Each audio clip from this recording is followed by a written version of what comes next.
Hey, I'm Noodle Yeti, and welcome to the New Year's Eve vault opening.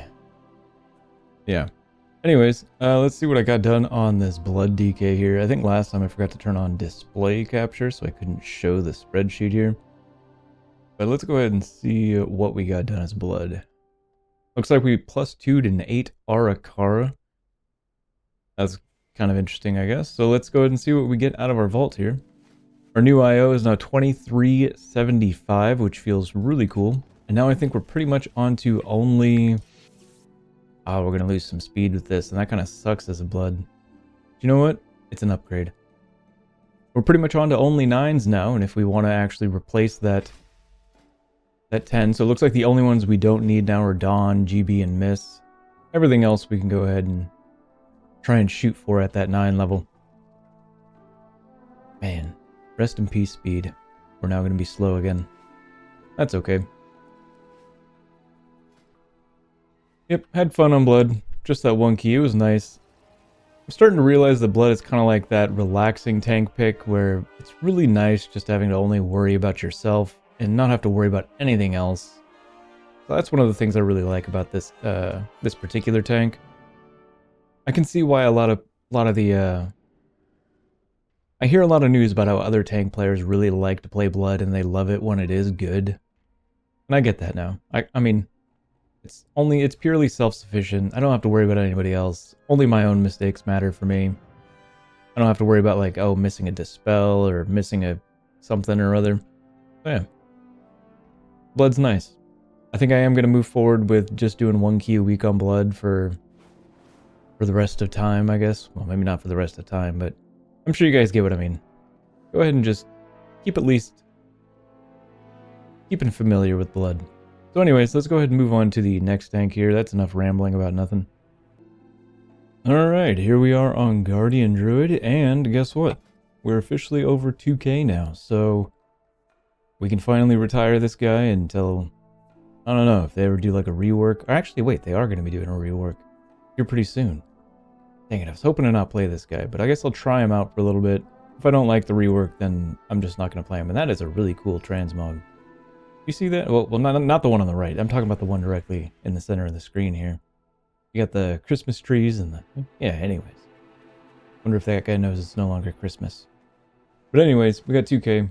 I guess I'll try it out a little bit after the rework. I believe they're going to rework the class tree or something like that. But yeah.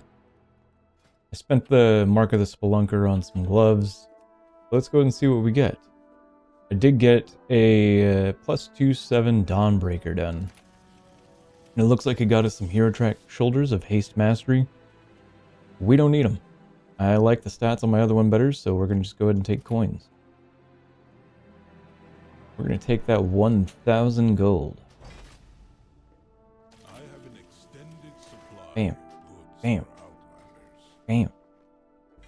Easy money. Alright, well let's go ahead and move on to the next tank.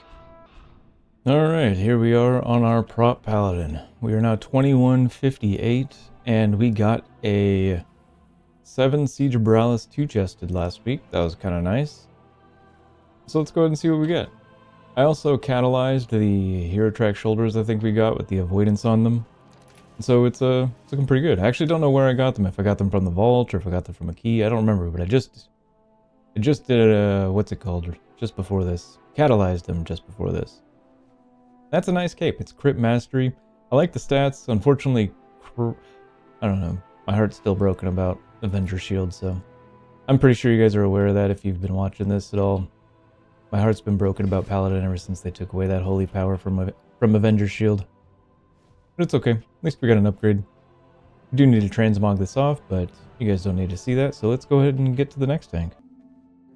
Alright, here we are on the Vengeance Demon Hunter. We're now 2230, feels pretty nice. And we got a 1-chested 7 Stone Vault. I believe that was one of the untimes we had, and so it's kind of nice to finally clear all that up. So let's go ahead and see what we get here.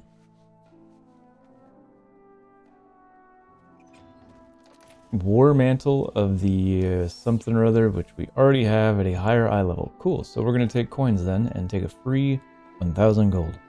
Since you guys already saw me buy the gold on the last one, not going to bother wasting your time. So let's go ahead and move on to the next tank. Alright, here we are on the Brewmaster. Our IO should not have changed because, well, I'm not really pushing for score, just trying to do kind of weekly keys and whatnot. But here we are on the Brew. We at least, now I'm going to be completely honest with you, we attempted more keys than this. But it shows here that we have a 10 disbanded Grimbatol, a 2 10, and a disbanded 11 Grimbatol. But I'll tell you now that there was, I believe, 2 or 3 more keys after this that I completely forgot to log. It's the holidays. You know, I'm a brewmaster, and I wanted to try and... Let's just say I basically RP'd IRL as my character. I mean, how can you really say you know how to play brewmaster if you don't? If you don't at least try and put yourself in their shoes for a night. And let's just say it did not go very well in any of those keys.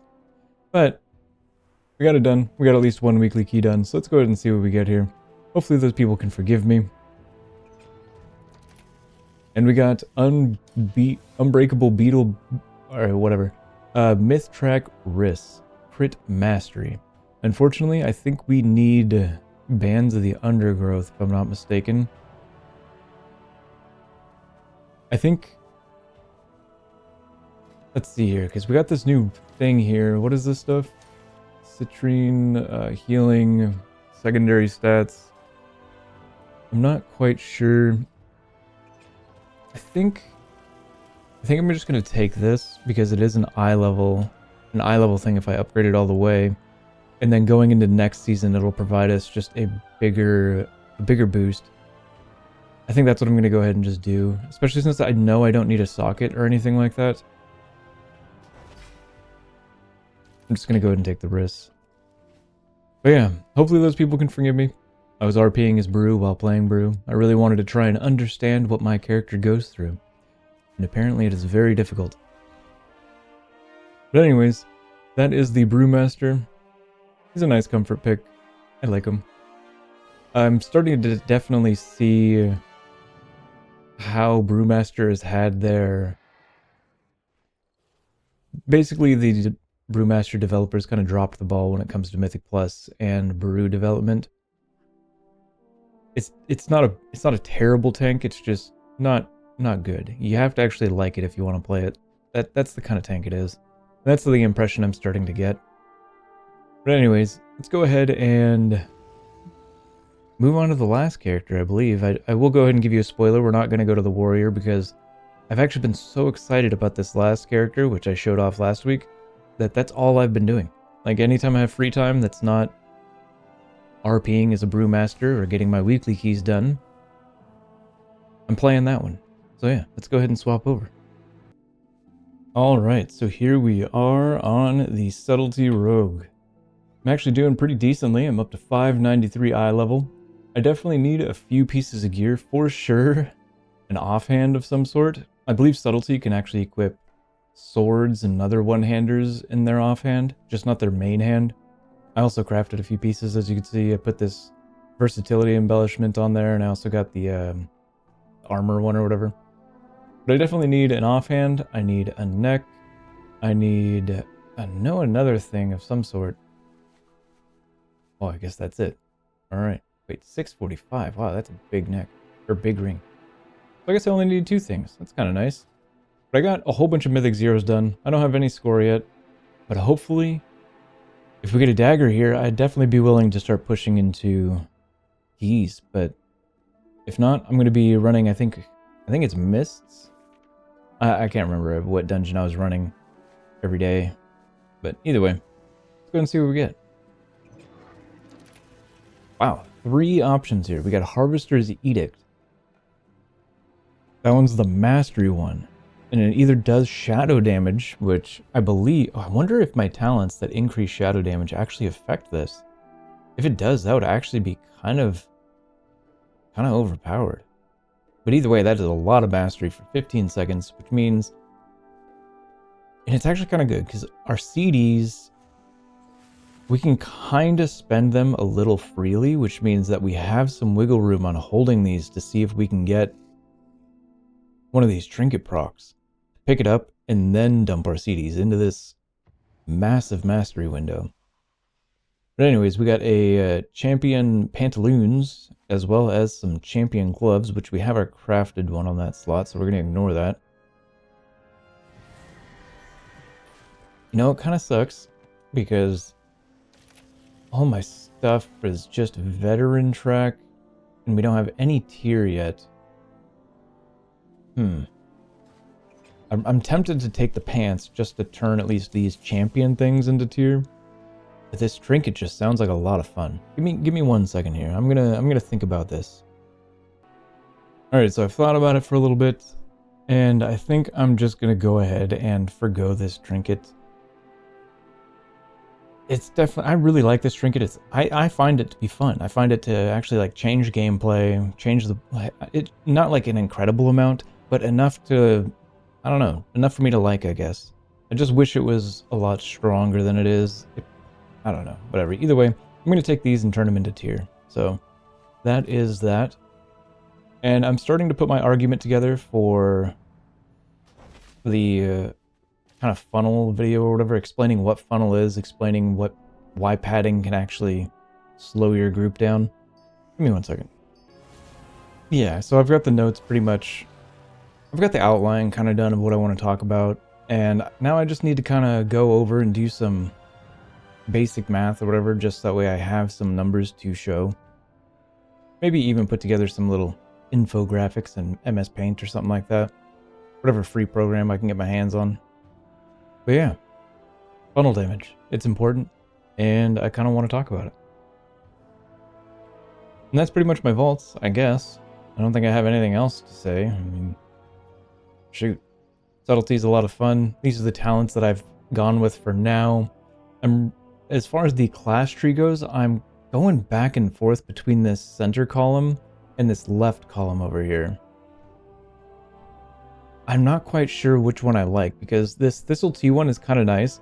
I don't like how I have to hold my GCDs, or what buttons I press, if I'm getting too low in energy, and I don't want to spend my Thistlety, because it does spend automatically. I think if you're under 30 energy, it'll just automatically trigger. Something similar to that. I don't like that, and I don't like having to purposefully hold my buttons. I like to just push things when I want to push them. But it does say that there is actually some gameplay change there if you go on this side of the tree, which is nice. I was just saying that about that Harvester's Edict, so I guess it really depends. Maybe it'll grow on me, actually, now that I'm thinking about it. But for now, I'm going with these supercharged combo points and making your finishers bigger and whatnot. I think there is going to be some gameplay stuff that I'm going to have to figure out and change, because I do feel like I'm not taking full advantage of that particular talent tree there. Now, I did kind of do a sneak peek at some of the other subtlety rogues on, I forget where I was looking at their talents on. I think it was Raider Eye or something like that. And they weren't taking this second vanish charge or whatever. But I really like it. I really like its defensive capabilities or whatever. How if I take this one here, it grants me a shield. So if I know there's an AoE coming up, I can pop feint, I can pop vanish. Just seems kind of nice. And I think there's something else. There's some other stuff that this thing does. Oh, right here. Where you're healed for 32% of your maximum health over 6 seconds after activating vanish. So it could be good for kind of like an overlap where I see that I'm targeted by two different things. I get hit by one, I immediately pop vanish, it gives me a shield, it starts to heal me. Life's good. I really like it a lot. As far as the hero talent trees, I'm going back and forth between these two, Momentum of Despair and Follow the Blood. With my current, I believe with this talent I currently have, if you've critically struck with Shuriken Storm, increase the critical strike chance of Storm and Black Powder by 15% and their crit damage by 32%. It looks like I forgot to take off my Replicating Shadows, but I really don't know what to put it in if I'm not taking Follow the Blood, which is if I have Rupture on 2 or more enemies, my Shuriken Storm and Black Powder just automatically deals 30% more damage all the time. And now that I'm thinking about it, I think that actually is probably the better talent, because all I have to do is just slap a Rupture, like just cast Rupture once. because with this replicating shadows, it just automatically applies. So you know what, I think that's what I'm going to do. That's what I'm going to go with. I've been trying out Secret Technique. I didn't want that one at first, but it's kind of growing on me. I understand it's physical damage, so a lot of my shadow stuff doesn't really play into it, but I think that's okay. I think I'm fine with that. And I was also trying out Shadowcraft for a little bit, this one down here at the bottom. And it was kind of nice, I will admit, having... it did change gameplay, because when you... Like, say for instance, I Shadow Strike, and it brings me up to 4 out of 7 combo points, but I have 3 in reserve. If I spend my finisher, it'll just automatically pull all 3 of those from reserve and spend it as if it spent max. So that was actually... Or that is kind of nice. But I find that's actually kind of useless most of the time, because of the way they've redone those... What are they called? What's the word I'm looking for here? Shadow techniques. Because these combo points are stored now. The last time I played Subtlety, they were not stored. They were just automatically generated. And so you would never want to get to full combo points in case you got your shadow techniques to proc for your finisher. But with this storing thing going on, it doesn't matter. Like, I can just build up to full and then spend, and then build up to full and spend, and those stored combo points will slowly be generated and spent as I just play. I actually think this is a really nice quality of life update they did to shadow techniques. And yeah, I'm just really impressed with it. I'm really happy they made this change. I didn't even realize that I wanted this change, if I'm being honest with you. But yeah, this is just really nice. I really enjoy it. I'm glad they did it. So that's why I don't play Shadowcraft anymore. I found it's just kind of useless. Dance Macabre, blah blah blah. I don't think I've even tried that one out at all. Oh, because it's like almost like a Windwalker mastery thing where you have to like spend different buttons or whatever to increase your damage. I don't want to deal with all that crap. Gormaw's Bite, that actually sounds kind of fun, but I mean, it's just finishing moves that cost no energy. That's not really what I care about, because our finishing moves generate energy. I forget with what talent it is, but every time you spend a combo point, it actually essentially generates more energy than what you spent on the finishing move. So this isn't really anything I care too much about. Although it might be kind of nice. Your next 3 finishing moves cost no energy. It might be nice. I'll have to think about it, but I'm just not going to do it. Flagellation. This one's actually really cool. I really like this talent. I really want to be taking it right now. I think it's only situational, though. I think it's only going to be situational in two situations. In the one time when you don't want a funnel spec, so basically like if you're in a... What dungeon is it? Let's go ahead and look at the dungeon journal here. I think more like something like a City of Threads. Or no, City of Threads has funnel in it as well. Mist of Tyrnisites. I think Mist is probably closer to a Cleave style dungeon. There's a couple places where you have funnel, but I think most of the time it's going to be Cleave. Same with Siege of Borealis. Those two are probably closer to being more Cleave than funnel required. And I think that's probably where Flagellation comes into play, is when you don't need funnel, but you need Cleave. You just throw this on your primary target and then spam black powder. Or in the cases where you need like extreme funnel, and that you just need that extra bit of funnel damage in order to burn down your high health target. But yeah, I feel like I'm starting to ramble on just a bit way too long here. I think this video could have been half the length, and definitely didn't need to share half this crap. But it's where I'm at, it's what I'm enjoying, and I'm definitely putting together those notes for the video here for the funnel stuff. And I will go ahead and start working on that. So yeah, thank you for watching, and I hope to see you in the future, and I hope you learned something about funnel damage.